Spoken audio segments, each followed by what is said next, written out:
Bismillahirrahmanirrahim.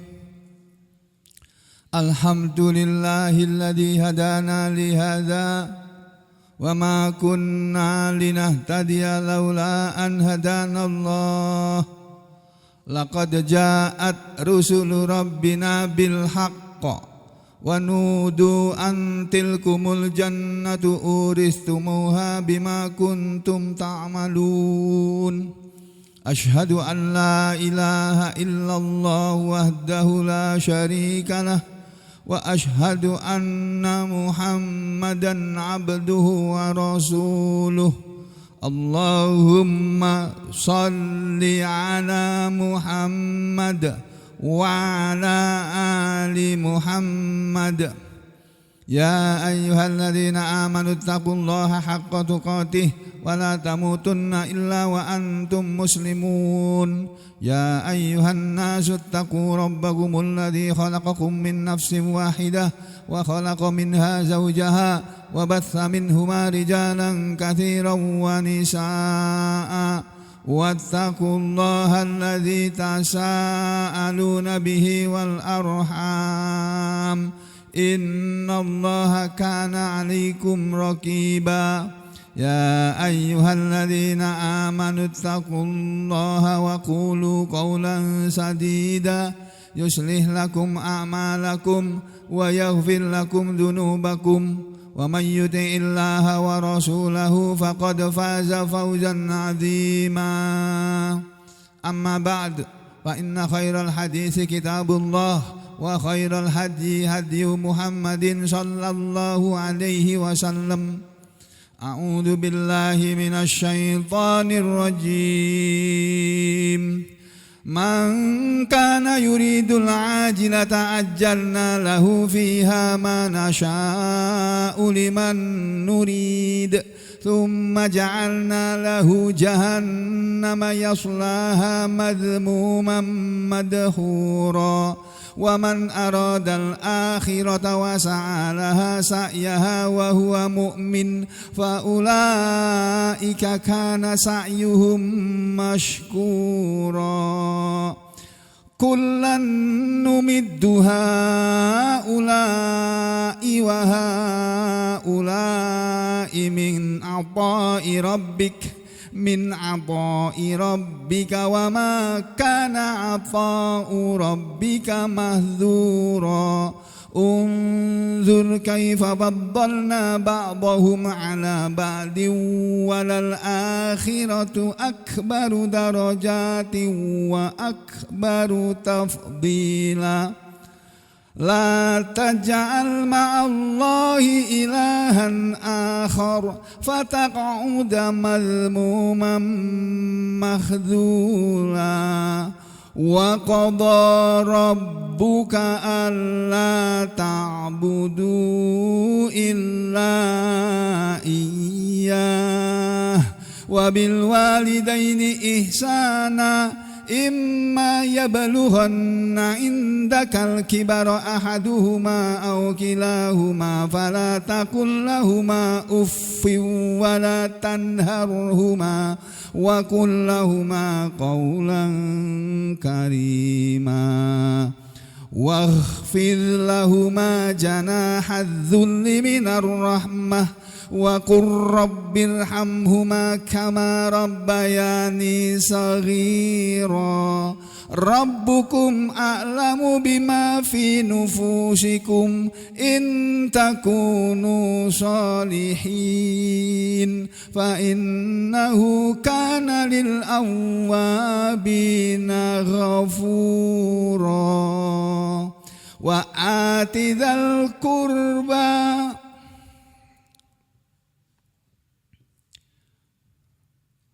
wa atidhal qurba haqqahu wal miskina wa ibnas sabil wa la tubadzir tabdzira.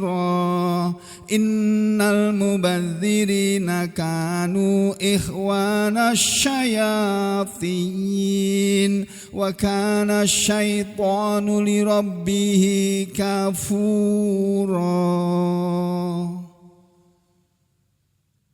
Alhamdulillah. Allahumma alimna al-kitab. Para muslimin rahimani wa rahimakumullah. Ayat-ayat yang barusan dibacakan ini tadi adalah sekumpulan ayat-ayat yang terdapat dalam surat Al-Isra, surat yang ke-17, ayat mulai dari ayat ke-18 sampai dengan ayat yang ke-27. Yang isinya benar-benar merupakan petunjuk dari Allah Subhanahu wa taala kepada kita semuanya, orang-orang yang mengaku muslim, orang-orang yang mengaku beriman, bahwa kita sebagai seorang muslim, sebagai seorang yang beriman mestinya mengetahui ayat-ayat yang dibacakan tadi, apa isinya, apa maknanya, dan apa yang harus kita lakukan dalam kehidupan ini. Mulai dari kita bangun tidur di pagi hari tadi sampai kita akan tidur lagi di malam hari nanti. Ayat yang kemarin sudah diterangkan adalah ayat yang berbicara tentang perintah Allah kepada kita. Yang pertama, kita harus menyembah kepada Allah saja dalam hidup ini. Hanya beribadah kepada Allah saja dalam hidup ini. Hanya mengabdi kepada Allah saja dalam hidup ini. Tidak ada pengabdian kecuali kepada Allah.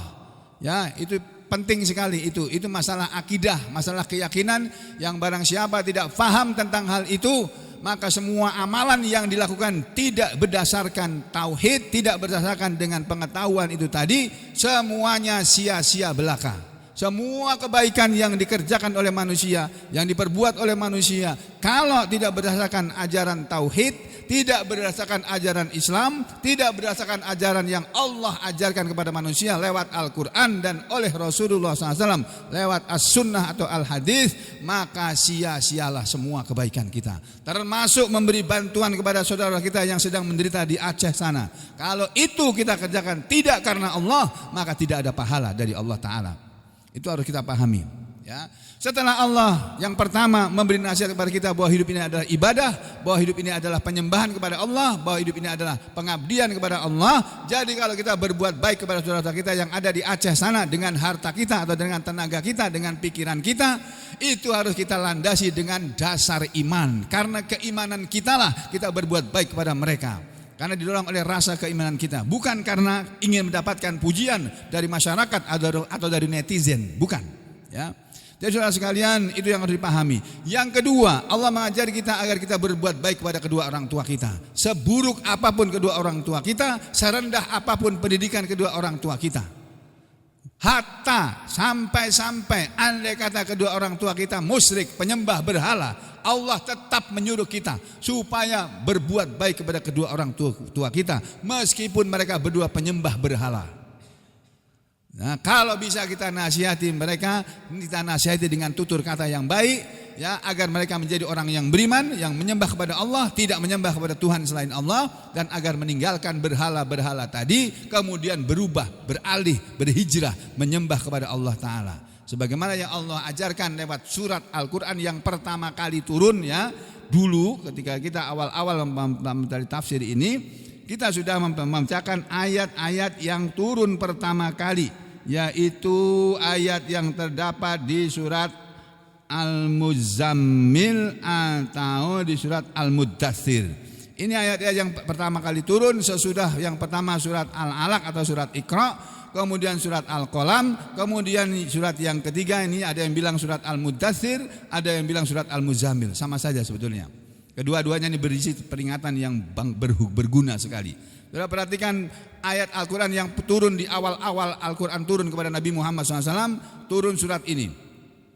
A'udzu billahi minasyaitonir rajim. Bismillahirrahmanirrahim. Ya ayyuhal muddatsir qum fa'anzir wa rabbaka fakabbir wa thiyabaka fatahhir warrujza fahjur wa la tamnun taktasir wa li rabbika fasbir. Ini 7 ayat yang penting dari surah Al-Muddathir. Selain ayat-ayat yang di belakangnya juga penting semuanya. Allah Ta'ala berfirman pada awal Al-Quran ini turun kepada Nabi Muhammad SAW. Sebelum Nabi Muhammad SAW menyuruh umatnya agar menunaikan sholat 5 waktu, belum ada perintah untuk sholat 5 waktu, belum ada perintah untuk puasa Ramadan, belum ada perintah untuk membayar zakat, belum ada. Yang adalah ayat-ayat seperti ini. Ya ayyuhal muddatsir, kata Allah, wahai orang yang berselimut. Maksudnya Nabi Muhammad SAW ketika dibacakan ayat ini oleh malaikat Jibril, beliau sedang tidur di kamarnya ditemani oleh istri tercintanya yaitu Siti Khadijah radhiyallahu anha. Beliau sedang berselimutkan karena ketakutan sudah ketemu dengan malaikat Jibril di Gua Hira dalam bentuk aslinya. Beliau pulang ke rumah lalu berkata kepada istrinya, "Dathiruni, dathiruni, dathiruni." Selimutilah aku. Ketika beliau dalam keadaan sedang berselimut, tidurilah, lalu malaikat Jibril datang membacakan ayat ini. Ya ayyuhal muddatsir, wahai orang yang berselimut, maksudnya wahai Muhammad Rasulullah SAW. Kum, bangunlah kamu, fa'andir, lalu berilah peringatan. Nabi kita disuruh oleh Allah lewat malaikat Jibril dengan firman Allah ini. Kum, bangunlah kamu wahai orang yang berselimut, fa'andir, lalu berilah peringatan kepada manusia ini. Orang-orang Mekah ini sesat semua. Mereka menyembah berhala, tidak lagi menyembah Tuhan yang Maha Esa, tidak lagi menyembah Allah Tuhan yang Maha Kuasa, tapi mereka menyembah berhala-berhala. Bangun engkau wahai orang yang berselimut, lalu beri peringatan kepada mereka semua penduduk Mekah ini. Wa rabbaka, dan kepada Tuhanmu wahai Muhammad, wahai orang yang berselimut, fakabbir, maka agungkanlah dia, maka maha besarkanlah dia. Jadi Nabi disuruh oleh Allah bangkit, itu artinya ayat ini mengajarkan kepada kita supaya kita menjadi orang yang rajin. Ba'da subuh ini jangan tidur. Mana ini ustadz-ustadz yang lainnya ini? Bangun jangan tidur, habis sholat subuh jangan tidur. Nanti kalau sudah duha baru boleh tidur.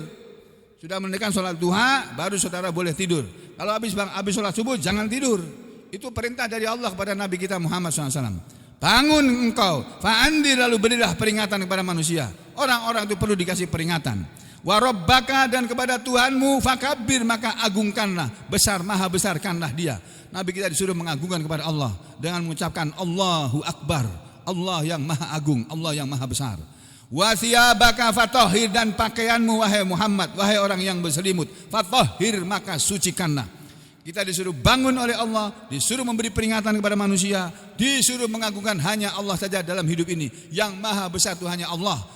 Pembesar siapapun dia, yang paling besar pun di negeri ini, dia bukan yang maha besar. Dia hanya orang besar saja yang ditakuti oleh rakyatnya. Bukan disayangi, dicintai oleh rakyatnya, tapi ditakuti. Karena dia bisa berbuat apa saja untuk menyengsarakan rakyatnya atau untuk menghukum rakyatnya. Itu penguasa yang tidak baik, ya. Wa thiyabaka, dan pakaianmu fatahhir, maka sucikanlah. Kita disuruh berpakaian dan pakaian yang bersih, yang suci dari najis, bersih dari najis, ya, bukan pakaian yang hanya sembarangan saja kita pakai, yang tidak diperhatikan dari mana asal pakaian itu, pokoknya asal pakai gitu saja, tidak boleh. Kita pakai pakaian yang merupakan milik kita, bukan milik orang lain, punya kita dan bukan punya orang lain. Lalu kita mencari pakaian itu dengan cara yang baik, dengan mencari rezeki, lalu kita beli pakaian dengan hasil kita mencari rezeki. Lalu yang berikutnya warujza, dan berhala itu fahjur, maka tinggalkanlah dia, maka hijrailah dia. Tinggalkan penyembahan kepada berhala wahai penduduk Mekah, beralihlah, berpindahlah kalian dari menyembah berhala kepada menyembah kepada Allah. Kemudian berikutnya wala tamnun tastakthir, wala tamnun, dan janganlah engkau memberi kepada manusia taksir, karena engkau mengharapkan yang banyak. Ini ayat ini bagus sekali, luar biasa ini saudara sekalian. Ayat ini mengajarkan pada manusia agar dalam hidup ini ketika kita berbuat baik kepada manusia dengan apa yang kita punya. Kalau kita punya ilmu, kita berikan ilmu kita kepada orang lain, kepada manusia. Kalau kita punya kekayaan, kita berikan sebagian dari kekayaan kita yang merupakan pemberian Allah, rezeki dari Allah, kepada orang lain yang lebih memerlukan daripada kita. Dan ketika kita memberi apapun kepada orang lain, jangan karena engkau ingin mendapatkan balasan yang lebih besar. Jangan. Nah, ini ayat ini teguran kepada kita semuanya. Kalau kita memberi, jangan mengharap karena kita ingin diberi balasan yang besar, yang banyak dari orang yang kita beri. Kalau ini saja kita langgar, berarti kita sudah melanggar perkara yang besar. Yang terakhir, wali rabbika fasbir, dan kepada Tuhanmu wahai orang yang berselimut, fasbir, maka bersabarlah kamu. Maksudnya bersabarlah kamu untuk Tuhanmu, bersabarlah kamu kepada Tuhanmu wahai orang yang berselimut. Ya ini bersabarlah kamu untuk menjalankan perintah-perintah Tuhanmu, untuk meninggalkan larangan-larangan Tuhanmu, yang kadang-kadang menjalankan perintah itu tidaklah ringan, kadang-kadang meninggalkan larangan pun tidaklah ringan. Ya, maka bersabarlah kamu untuk Tuhanmu.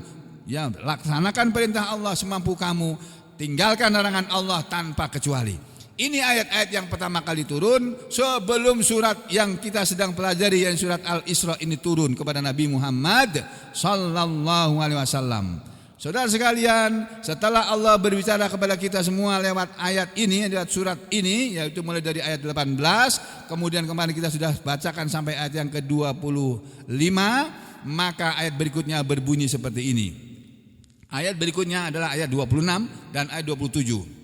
Allah Ta'ala berfirman, wa'ati dan berilah, berikanlah atau berilah kepada siapa? Dzal kurba, orang yang mempunyai al-kurba, kedekatan.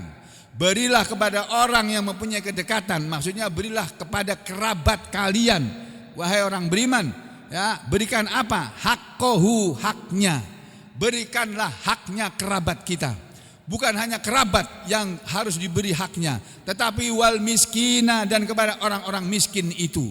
Wabnas sabila, dan wabnas sabili, dan kepada ibnu sabil, orang yang kehabisan bekal dalam perjalanan, atau orang yang tidak punya orang tua, gelandangan. Ya, para fakir miskin, gelandangan, yang tidak punya orang tua, tidak punya rumah tinggal lagi, karena tidak diketahui siapa ibunya, siapa bapaknya, tidak punya keluarga, tidak punya tempat tinggal. Itu termasuk ibnu sabil menurut Profesor siapa namanya, bapaknya Najwa Shihab, Quraish Shihab. Menurut Profesor Quraish Shihab dalam kitab tafsirnya yang dia tulis sendiri, yang beliau tulis sendiri, yakni tafsir Al-Misbah, yang tidak disukai oleh saudara kita di kalangan Salafi, tapi saya tidak benci kepada tafsir itu. Bagus tafsir itu.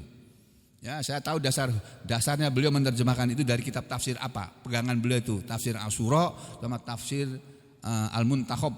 Keduanya tulisan ahli tafsir, pakar tafsir dari Mesir. Karena beliau memang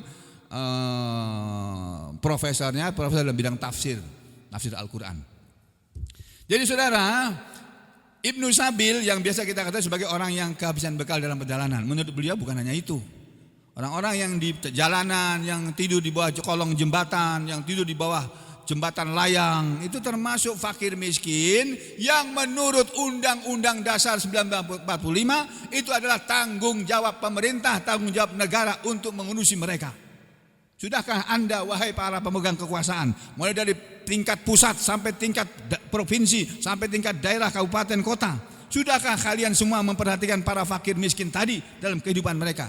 Kalau belum, berarti saudara belum menjalankan Undang-Undang Dasar 45. Itu yang buatan kalian sendiri. Apalagi berbuat baik kepada fakir miskin itu diajarkan oleh Allah lewat Al-Quran. Artinya kalau kita menjadi orang yang berlebih kekayaan kita, lalu kita tidak memperhatikan orang-orang fakir, tidak memperhatikan orang-orang miskin, kita sudah melanggar ayat atau firman Tuhan, firman Allah yang ada dalam surat Al-Isra ayat 26 ini. Allah menyatakan wa'ati, dan berilah kepada dzal kurba, orang yang mempunyai kedekatan, yakni kerabatmu, haqqahu, haknya, wal miskina, dan kepada orang-orang miskin, wabnas sabil, dan kepada ibnu sabil, wala tubadzir, dan janganlah engkau mubadzir, janganlah engkau berbuat yang boros, janganlah engkau berbuat boros, tabdziran, dengan sebenar-benar keborosan, dengan sebenar-benar boros. Ayat ini, ayat 26 surat Al-Isra ini saudara, diterjemahkan oleh Kementerian Agama RI dengan terjemah sebagai berikut. Ya, kita lihat terjemah Kementerian Agama. Allah berfirman dalam Al-Quran, dalam ayat yang aslinya, ayat Al-Qurannya, wa'ati dzal kurba. Di sini terjemahkan, dan berikanlah, ya, wa'ati dzal kurba haqqahu, dan berikanlah haknya kepada kerabat dekat. Kerabat dekat. Ada kerabat, ada kerabat dekat, ada kerabat jauh. Kerabat dekat itu siapa? Ya istri kita, suami kita, anak-anak kita, cucu-cucu kita, pembantu rumah tangga kita. Kemudian juga kakak, adik, saudara-saudara kita, saudara seayah maupun saudara seibu, ya, saudara lain ayah atau lain ibu. Tapi kalau itu sudah saudara, termasuk saudara ipar juga. Kalau itu masih saudara kita yang dekat, maka tidak disuruh oleh Allah memberikan hak mereka. Itu satu. Yang kedua, wal miskina, juga kepada orang miskin. Wabnas sabil, dan yang berikutnya, dan orang yang dalam perjalanan. Diartikan seperti itu. Ibnu sabil, orang yang dalam perjalanan. Ya, seperti kemarin kita lihat, kita saksikan ketika saudara kita dari kalangan muslimin dari Sampit dan berbagai daerah di Kalimantan Tengah ini beramai-ramai mereka berkumpul di Banjarmasin hanya karena ingin merayakan haulnya guru sekumpul, Tuan Guru Sekumpul, haulnya Tuan Guru Haji Ijai. Silakan mereka berbuat seperti itu. Apa yang kita lihat di sana? Yang kita lihat dari berita-berita, di sana itu ada orang yang menyediakan makanan gratis, ya, dibagikan kepada orang-orang yang ziarah ke sana. Dibagikan cuma-cuma, ada yang membagikan durian gratis, konon seperti itu ya. Ada yang memberikan tempat tinggalnya untuk ditinggali gratis, nggak pakai bayar. Tapi ada juga yang pakai sewa, membayar, karena mereka datang lebih awal. Itu kepingin merayakan, ya itu. Nah, itu urusan merayakan, urusan haul itu urusan tersendiri. Tapi perbuatan baik yang dilakukan oleh mereka itu diakui oleh Al-Quran, bahwa mereka memberikan sebagian hartanya kepada orang-orang yang dalam perjalanan. Ini berbuat baik kepada Ibnu Sabil, ya. Dan kemudian wala tubadzir tabdzira, dan janganlah kamu menghambur-hamburkan hartamu secara boros. Terjemahannya seperti itu. Wala tubadzir, dan janganlah engkau berlaku boros, ya, berboros-boros, menghambur-hamburkan harta, ya, dengan tabdziron, dengan sebenar-benar keborosan. Maksudnya jangan kamu berbuat mubadzir dengan sebenar-benar mubadzir. Ya, apa maksud kalimat ini? Kita lihat tafsirnya. Setelah kita ketahui terjemahnya, sekarang kita lihat tafsir ayat ini. Ya, yang pertama, sebagaimana biasa kalau saya mengajarkan tafsir di masjid ini, saya lebih suka terlebih dahulu membuka kitab tafsirnya Imam Al-Baghawi, kitab tafsir Al-Baghawi atau kitab tafsir Ma'alimut Tanzil, ya. Apa kata Imam Al-Baghawi mengenai ayat ini? Wa'ati, dan berilah atau berikanlah. Kalau tadi Kementerian Agama mengartikan berikanlah. Wa'ati, dan berikanlah. Boleh juga diartikan dan berilah, itu juga boleh, ya. Wa'ati, dan berikanlah kepada zal kurba, orang yang mempunyai kedekatan. Za itu artinya orang yang mempunyai, al kurba itu artinya kedekatan. Berilah kepada orang yang punya kedekatan dengan kamu, yakni kerabat kamu. Apa yang diberikan kepada kerabat? Haqqahu, haknya. Apa haknya kerabat? Yaitu silaturrahim. Silaturahmi dulu, silaturahim. Kita berikan kepada kerabat kita hubungan kekerabatan, hubungan silaturahmi yang baik. Wa arada bihi, dan yang Allah maksudkan dengan ayat ini adalah qarabatal insan, kerabatnya manusia. Wa alaihi, dan atas pendapat itu al-aktsarun, kebanyakan ulama berpendapat seperti itu. Karena ada sebagian ulama berpendapat wa atizal kurba haqqahu, itu maksudnya dan berikanlah kepada kerabat Rasul haknya kerabat Rasul. Ada yang mengartikan seperti itu. Tapi kebanyakan mufasir, kebanyakan ulama ahli tafsir mengartikan ini perintah untuk berbuat baik kepada kerabatnya manusia, bukan kerabatnya Rasul. Perintah berbuat baik kepada Rasul nanti di ayat yang lain, bukan ini kata mereka. Ya, supaya saudara tahu ini. Nanti kalau baca keterangan yang berbeda dengan keterangan saya, ya itu memang ada pendapat seperti itu. Ya, kata Imam Al-Baghawi, kebanyakan ulama mengatakan bahwa ayat ini menyuruh berbuat baik kepada kerabatnya manusia. Berdasarkan riwayat an Ali bin Abil Husain, an Ali bin Husain, dari Ali anaknya Al Husain. Jadi dari cucunya Ali bin Abi Thalib. Yang orang bilang katanya mazhabnya Syiah. Padahal Ali bin Abi Thalib itu bukan bermazhab Syiah. Ali bin Abi Thalib sahabat Nabi karramallahu wajhah, itu mazhabnya ya Ahlussunnah wal Jamaah, kalau boleh kita katakan seperti itu. Tapi saudara ketahui ya, yang namanya mazhab Ahlussunnah wal Jamaah atau mazhab Syiah atau mazhab Mu'tazilah atau mazhab apapun yang dikenal dalam ajaran Islam ini, semuanya itu adanya sesudah Nabi Muhammad sallallahu alaihi wasallam wafat. Sebelum beliau wafat enggak ada itu istilah-istilah, itu enggak ada. Ya, makanya kita sekarang bagaimana? Ya kita kembali kepada Al-Quran dan Sunnah saja sudah. Kembali kepada Al-Quran, kembali kepada As-Sunnah. Mana-mana ajaran dalam Al-Quran kita amalkan, mana-mana ajaran dari Al-Sunnah atau Al-Hadis kita amalkan. Selesai. Orang mau bilang kita ini Ahlus Sunnah atau apa terserah. Kita tidak meniru Ahlus Sunnah. Dalam beragama ini bukan Ahlus Sunnah yang kita ikuti, tapi Allah dan Nabi Muhammad Sallallahu Alaihi Wasallam. Paham sampai sini? Kalau nggak paham nanti ngaji lagi. Ya. Jadi begitu. Arada bihi, menurut Imam Ali bin Al-Husain, arada bihi yang Allah maksudkan dengan ayat ini adalah qarabatir Rasul. Ini loh riwayatnya. Kita disuruh berbaik pada kerabatnya Rasul Sallallahu Alaihi Wasallam. Siapa kerabatnya Rasul? Ya kepada Ali bin Abi Thalib, ya kepada istri-istri Rasulullah SAW, kepada keturunan Rasulullah SAW. Rasulullah SAW kan keturunannya Fatimah dan yang lainnya. Dan kemudian kepada keturunan Fatimah Az-Zahra yang biasanya dikenal dari kalangan mazhab-mazhab sebagai Alawiyin. Alawiyin ada yang mengatakan lagi kerabatnya Rasul, dzurriyyatur Rasul, ya keturunan Rasul ya Habib itu. Habib yang benar-benar Habib loh ya, keturunan dari Rasulullah SAW yang ada darah Rasulullah SAW mengalir di dalam tubuh mereka. Nah kita tidak tahu persis siapa saja Habib yang sebenarnya, karena banyak orang yang mengaku Habib juga, padahal bukan kerabat Rasul ya. Wallahu a'lam bishawab.